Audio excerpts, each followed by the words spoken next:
Lyn Cecil. I started my business in '75, so that's 36 years ago now. Seems like forever sometimes. Ups and downs over the years. We grew our team. I specialise in office support recruitment in Bond Street. Got up to 3 offices and about 32 people at one stage. I guess one of the biggest things was buying my other director out. It took 4 years. It was worse than a divorce.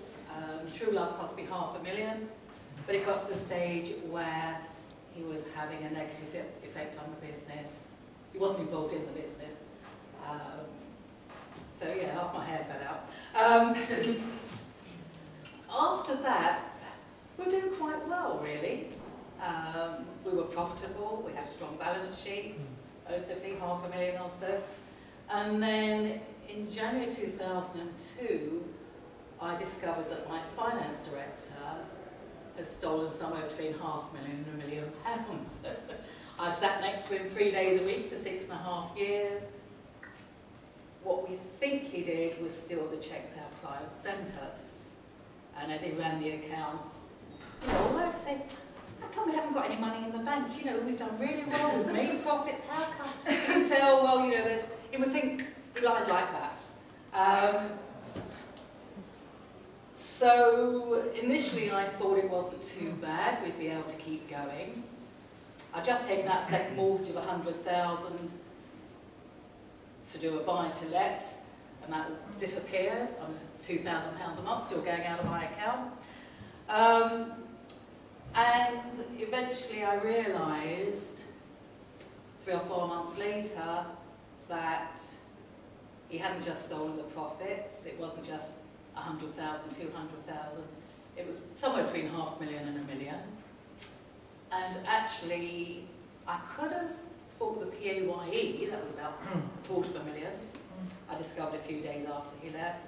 But we also had a lease in the city that I wouldn't have had, and it was Equitable Life, and they weren't doing any deals, so there was really no answer apart from receivership. And can I tell you, it's the pits. I had to interview Liquidators. Never go to a big one, they are terrible. They are worse crooks than the crook that sat next to me. And that goes for a few other people I met, the lawyers. Anyway, the police, got a bent copper, that's another story. Chelsea police station, we can get your money back for a fee. Anyway, there is apparently, I thought it was a Chinese proverb, but I've since discovered it is a Chinese curse. May you live in interesting times. Well, I've lived in interesting times, is all I would say. We had to do a midnight flip from our city office after about 25 years. Well, because we couldn't pay the rent. Anyway. We managed to stay with our existing landlord in the West End, the Crew, and they gave me 6 weeks rent-free, which was really sweet. And I owed them £32,000, but anyway, they never did get that. And we started again. Can I tell you that starting our business again at the age of 55, when you've been running it for over 27 years, you're profitable, you're successful, and I had to borrow the £30,000 to buy my company back from my sister, that is the toughest thing I have ever done in my life. I didn't sleep through the night for over a year. I put on 3 stone in weight in 6 months. Apparently it was PTSD, they tell me.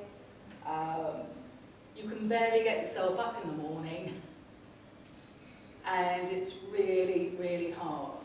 I didn't cry for 18 months, and then I didn't stop for 10 days. It was a truly terrible time. Anyway, we picked up, we kept going just about, and in 2006 I went on Gerald's programme. But just at the stage then, we sort of slowly built up. We were profitable, not Mandy, but we were profitable again. And it was a turning point for me. It was the right time. It was a turning point for me. At the very least, it's a catalyst.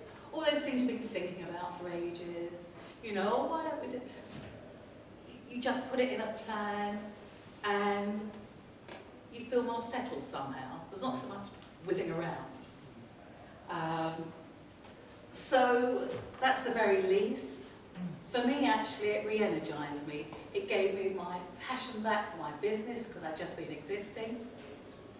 It made me enjoy life again, helped me enjoy life again.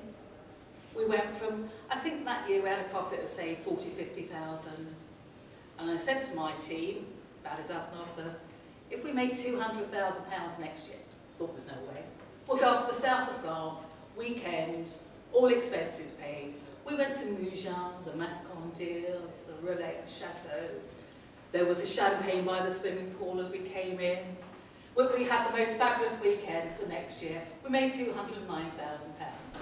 It didn't happen immediately because I had to recruit staff, and that took 3 months or so. So it took a while, but it really made a difference to us.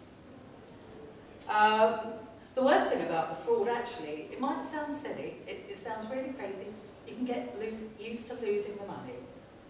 I'd love it if somebody gave me £500,000, obviously they won't, but you can get used to the fact that £500,000, £1 million has gone. You've been burgled, you're never going to see it again. I still can't get used to the betrayal by somebody I trusted, who sat next to me for 6.5 years. That's really difficult. Even worse, I think, than because a crook's a crook. And when you think about it, crooks are there to steal. I'm told he's a psychopath. Sort of helps put people in the box. Well, preferably deep underground, but anyway, that's a different story. Yeah, a crook is a crook, that's what they do.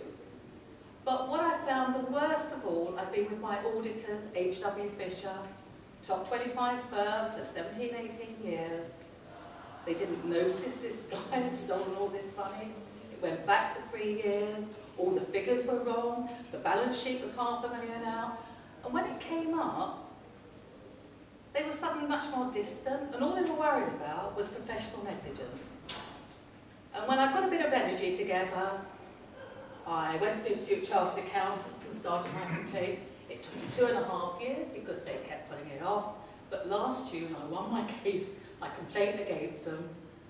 And why weren't the professionals there to help me when things were really terrible? I found them staff for years. You know, I ran a Ferrari club, they were the treasurers, their directors would come along. I just thought, why weren't the professionals there, my professionals there to help me? Because they were worried about themselves, and I found that was really terrible. So that was a terrible time. In 2009 I went in for the NatWest Every Woman Award, and I won it. I remember crying at my interview because it all came back. So it wasn't very grown up, but I guess it worked. Because of that, a couple of months later, I got a phone call about 4 o'clock in the afternoon from a researcher. Would I like to go on Newsnight that night? Last thing in the world I wanted to do. I really hate public speaking. I'm sort of used to it now. Anyway, I did. Can I tell you, Jeremy Paxman is just as you would expect. He is the least user-friendly person you will ever come across. I mean, if you see him on University Challenge, you can see how he talks to the students. Well, I'm supposed to be a guest, I'm supposed to be an expert panel, supposedly, but obviously we needed an old woman, you know, to get their figures right, it's BBC. But you didn't know what was happening. You've got 6 cameras in front of you, 2 behind, you're sitting there, you don't know what he's going to ask you, you don't know who anybody else is. I'm thinking, Martin Sol, isn't he advertising? Or maybe he's a journalist. I don't know. He's at Davos, freezing. Anyway, it was a terrible, it wasn't a great experience, but I wouldn't back down. I sat there thinking, I've been through a receivership, it can't be that bad. Actually, it might be. But once you win an award, then you sort of get on the journalist radar. So a couple of months later, I got called up by the Secret Millionaire team, and they're always looking for people, if you want to be on it. You don't need fortunes, most of us have got it in our property. And I said, no thank you, you know, it's not a great time, but ask me in a year. So they asked me about 6 or 7 months later, and I said, okay. And I did it because I really didn't want to. Why would you go out of your comfort zone? Why would you give away money to people you don't know? Why would you go somewhere really shitty? Probably for a week or so. Bit like Jeremy Paxman, I did it because I didn't want to. And I don't like to back down from a challenge.